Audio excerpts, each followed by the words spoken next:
The SPORTIF Trials was a program that was run something like 10 years ago, and the original aim of the studies was to compare ximelagatran,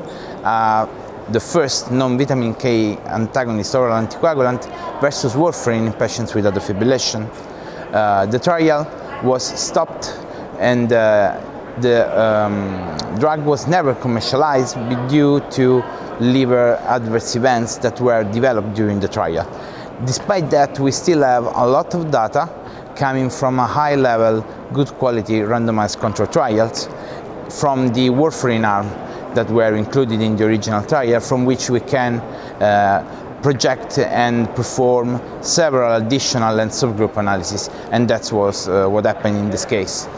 In this case, we would like to verify what could happen if a patient with atrial fibrillation regularly taking non-steroidal anti-inflammatory drugs and having a bad quality of anticoagulation control would happen in terms of bleeding risk and adverse bleeding events.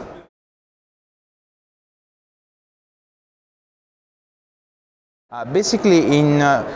3,300 and some more patients, we found out that more than 11% of patients took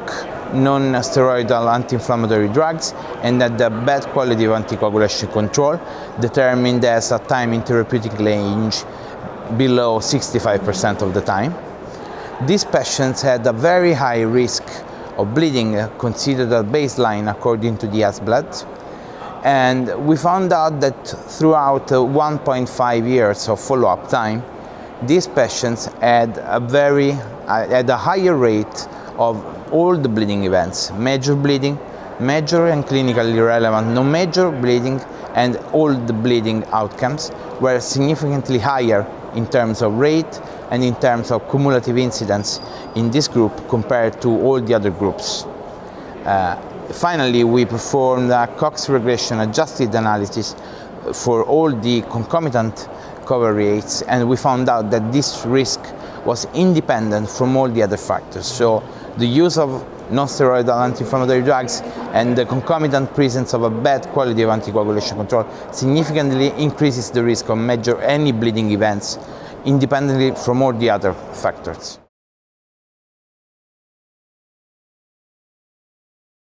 I think that probably one important thing to look after from now on is to, first of all, will be to verify if these data are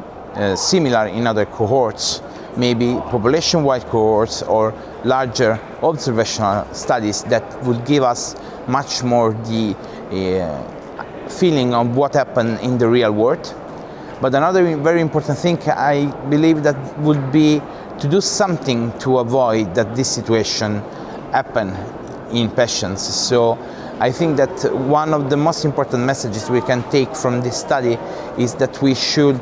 properly acknowledge patients on what are the risks of taking oral anticoagulants, in particular what are the risks of not being compliant to the treatment or not having a good quality of anticoagulation control.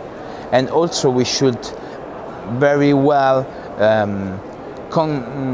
give enough good indications to patients to avoid certain kind of drugs if those drugs significantly increase the risk of bleeding. And we should remember to do this throughout the follow-up time. So the main message, I think, is that we have to manage properly the risk of bleeding